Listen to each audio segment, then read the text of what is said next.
explanation exists. So that comes to the next question of evidence for God Himself, evidence for whether or not I can take the Torah as divine word. That's what your question really is about. Big question. I'll tell you what I find compelling. There's a lot of content out there on JTV, but I can also try and tell you in a nutshell what kicked off my own Jewish journey.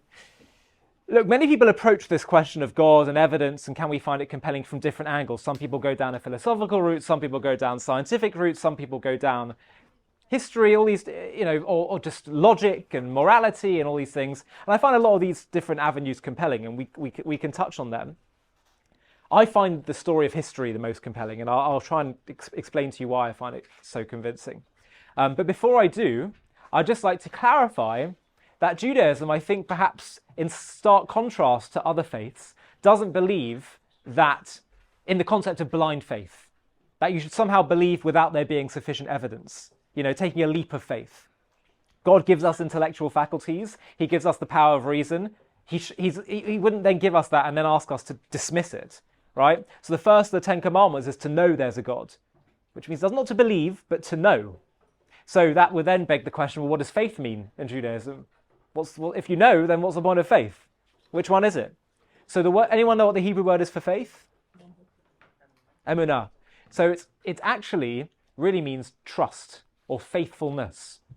So I can know that something is true. I can come to I can feel that there's compelling evidence for something and that is the case.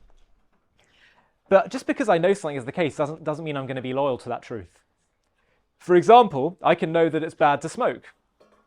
But I can face temptation, get addicted, very hard to stop. I can know that I want to lose weight, but I see that brownie in front of me, right? So the question is, are you going to be loyal to that truth? So I can know, I can find it compelling that there is a God, but the work of Judaism is to be loyal to that truth.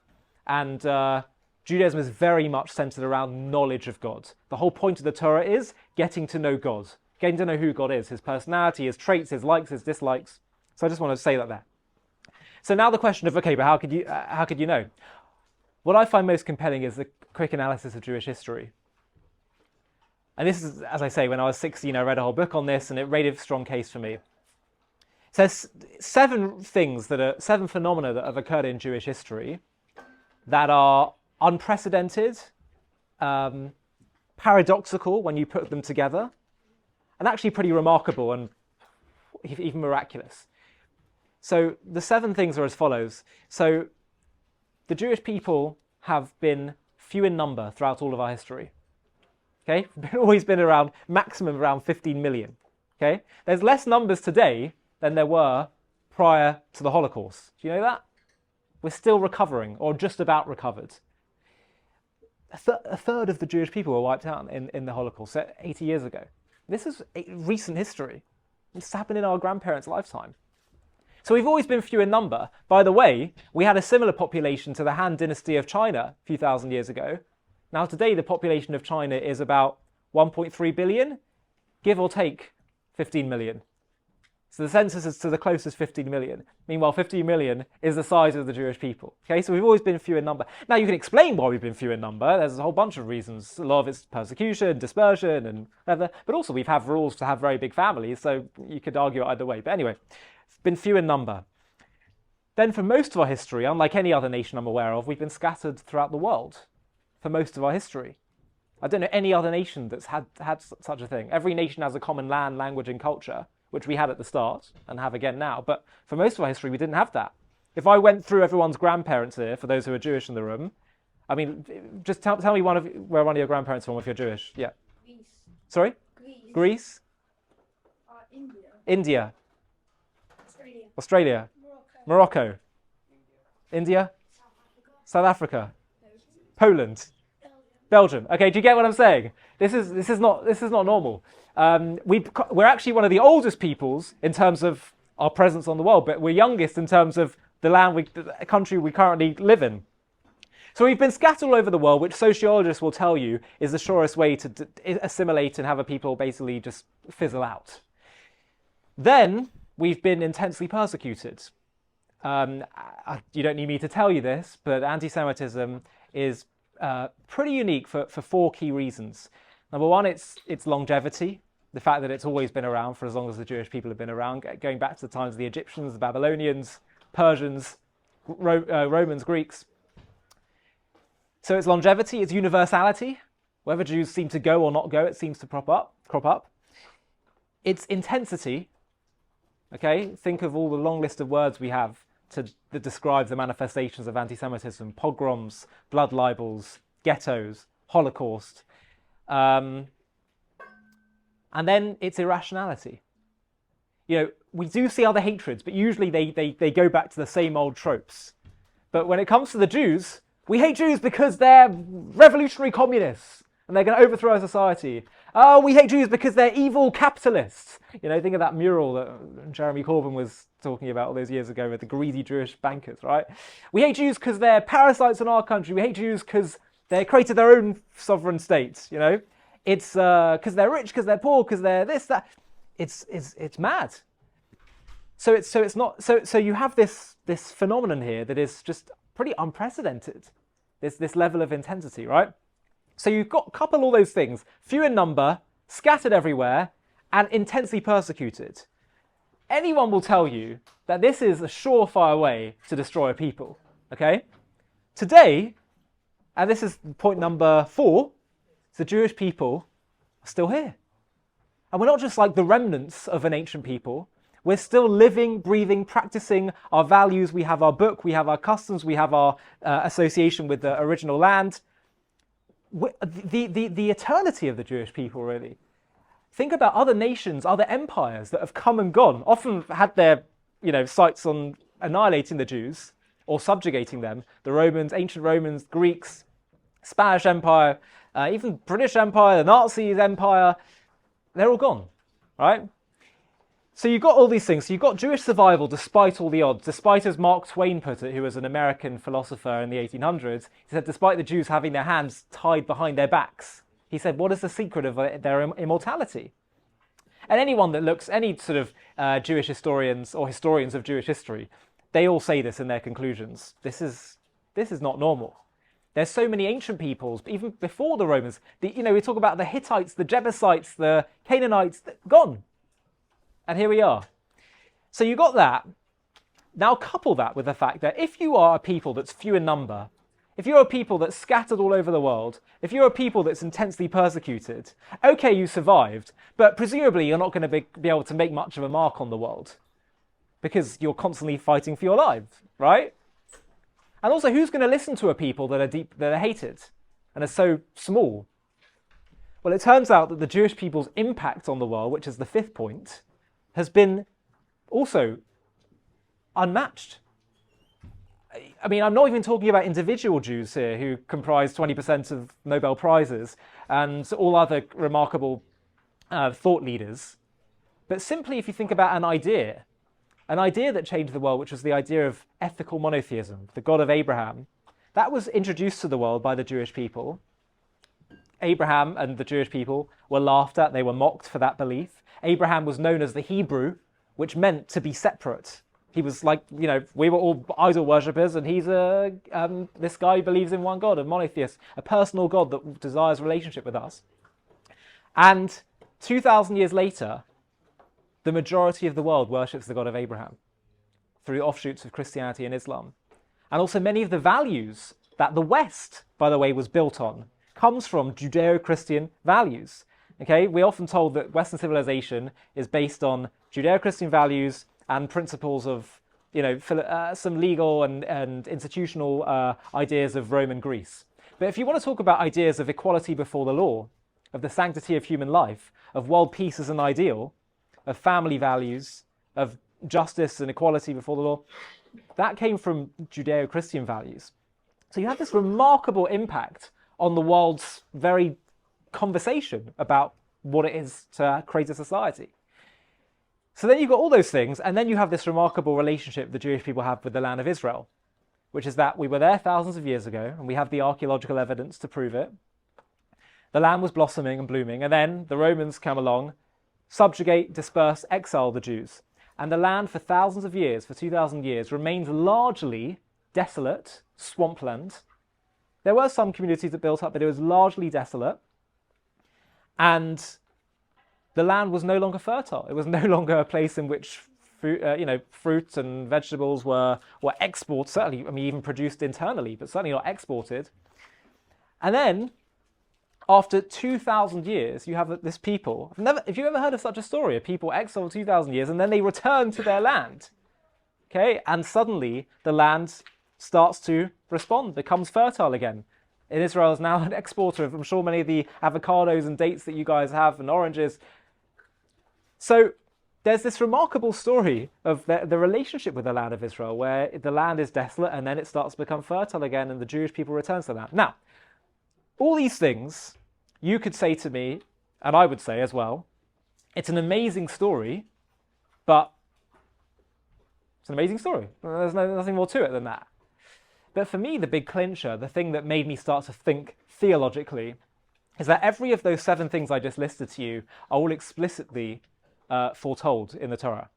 They're explicitly documented as things that will happen in Jewish history, particularly in Deuteronomy, which is what we're reading at the moment. If you look particularly at also Parshat Vayetchanan, second of the Parsha of Deuteronomy, of Devarim. But it's all there. There are, and you can just type into ChatGPT actually and ask for specific quotes from the Torah on these things. But if you see how God says, I will scatter you among the nations, and you'll be few in number where I lead you, and I will make the land desolate, but I will not forsake you, and I'll gather you in at the end of days, and you'll be eternal. And you will, when you're in exile, you will be so paranoid, you'll fear people the whole time. It's going to be a very difficult time. It's all clearly laid out, basically. And so, if we have these things, and I'll go through them quickly, few in number, scattered all over the world, intensely persecuted, but despite all that, we've survived, while other empires and nations have risen and fallen. We've dramatically changed the world value system, as God promised that to Abraham at the beginning. He says, all the nations of the earth will bless themselves through you. You'll be a light unto the nations.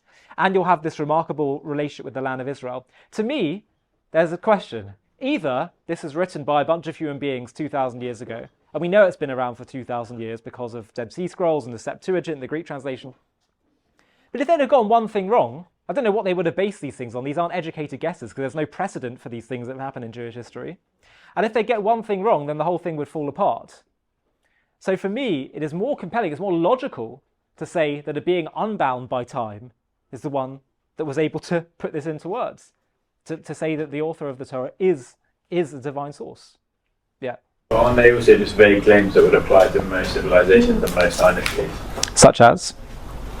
Well, most civilizations would go through what you could call anything a period of struggle, and then anything a resurgence, and then anything really seasonal, the land struggling. I mean, that was an idea that most idol worshipping civilizations went through, that the gods sort of decided the fertility of their land rather than modern science reaching the point where agriculture could actually mean that they could harvest the land, which is what happened in Israel. Israel just had the most advanced agricultural systems in the world, and that's why the land was fertile. It's not because they suddenly went there and like the biological makeup of the land suddenly changed. Yeah, no, I can explain how all these things happened. The question is to know that they're going to happen. By the way, if a land is fertile, right, which it was 2,000 years ago, we know from that, from the evidence of Josephus and others, then it suddenly becomes desolate. Now, yes, the point is, no one did rejuvenate the land, and it was desolate for 2,000 years, pretty much. Anyone could have come and done it and made the land blossom, but no one did. And I can explain how they did that through scientific means. But the point is, it was clearly foretold that when there'd be an exile, it wouldn't be there. Now, you say that these things are that would happen to all peoples. I ask you, name me another nation that has been scattered all over the world throughout most of its history, that has been few in number, the way that the Jews have, that has faced the intense kind of levels of persecution wherever they've gone, and that has dramatically impacted the world's values. These aren't vague claims. These are very specific things that say you'll be few in number, you'll be a light to the nations, you'll have this relationship with the land. I don't know, I can't think of another nation that had this, that they'd be able to base this as a precedent on. Lots of African communities might be on the way there, based on the last few hundred years. Also, when you say that... Who? I don't know. That's tribes, maybe. The Jews might have chosen to come back to Israel because that's what was prophesied in the Torah. And you say like no one else made the land fertile again. Do you think that maybe they thought that they should make the land fertile again because that's what it says in the Torah to fulfill their own prophecy? Maybe. It could be the case. Even then, to make such a prediction, how can you guarantee? Someone might decide we want to hasten the coming of the Messiah. I don't know. The fact is, for as long as the Jews weren't there, you had many different empires and nations take the land. And they didn't, the Islamic conquest, to the Ottomans, to the Brits, they didn't do anything with it. And then you were saying about, what was the bit you said before that? You were saying how the land... Yeah, so that maybe they were trying to actualize the prophecy, right, by coming back. Well, yes, but this makes... It's probably worth studying Zionist history a little bit more, because it was by no means an easy feat to return to the land. In fact, Jews, ever since they were exiled, were trying to return to the land for 2,000 years, but it became impossible. And yes, of course, we want to stop anti-Semitism, we want to come back to the land, we want to rejuvenate it.